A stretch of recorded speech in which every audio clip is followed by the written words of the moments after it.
Hello and welcome to Matheson's Beyond Brexit interview series. I'm Liz Grace and I'm here with Michael Jackson, Managing Partner of Matheson, following Michael's address to the American Chamber of Commerce annual Cork Business Luncheon. Given that we are 15 months on from the Brexit vote, what issues now are international and domestic clients raising with you?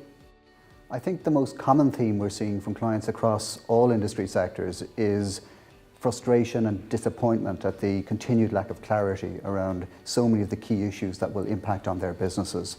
There's lack of clarity around whether there'll be a transition period. If so, how long that transition period will be. Even if there is a transition period, what exactly it is that we will be transitioning to. There's lack of clarity around whether tariffs will be introduced. If so, how they'll be introduced. And there's lack of clarity around things like the level of reliance that can be placed on EU judgments and decisions. So it's been a difficult time for clients, and most of them have now moved forward and decided that in the absence of that clarity, they're going to have to make some decisions.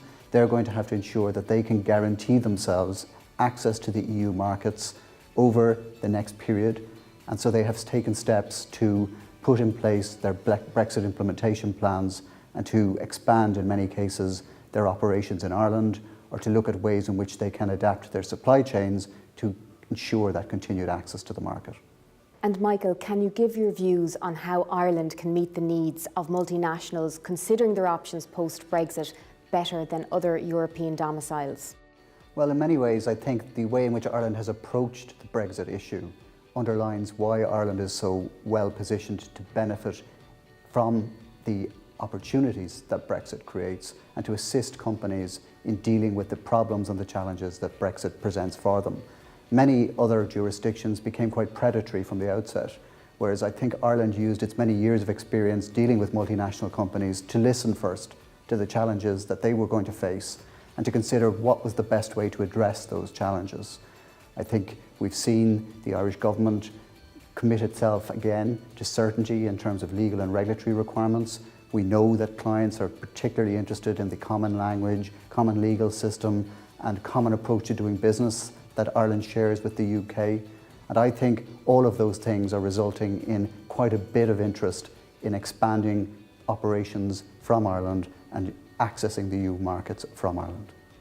And do you see opportunities for Cork and other regional centres in Ireland for Brexit-related inward investment? Absolutely. Just as in Britain, not all business is done from London, so too in Ireland, not all business is done from Dublin. And I see huge opportunities for Cork and other regional centres to assist in the provision of solutions to companies facing challenges from Brexit.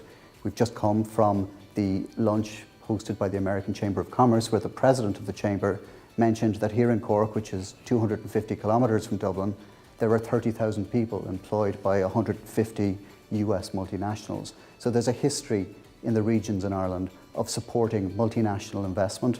That's not just in Cork, it's in centres like Limerick, in Galway, in Waterford, Kilkenny and in the northwest.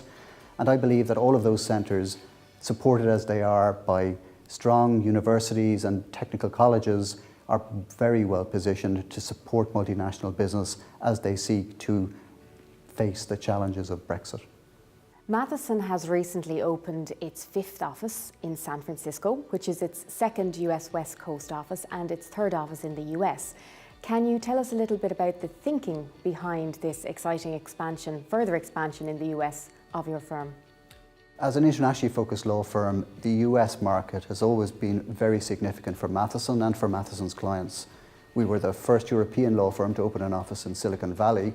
That has been a huge success for us, and we see the opening of an office in San Francisco as the natural next step as our clients seek to expand their operations and seek to look further at opportunities to sell business into Europe and also for Irish businesses to sell out into the US. We're very proud of the fact that we are opening another office, and we see it as a further indication of the strength of the relationship between Ireland and the US, which we believe will only grow stronger as a result of the need of US companies to find other routes into Europe now that Brexit has occurred. Thank you, Michael, for sharing your thoughts and insights with us today. You're very welcome.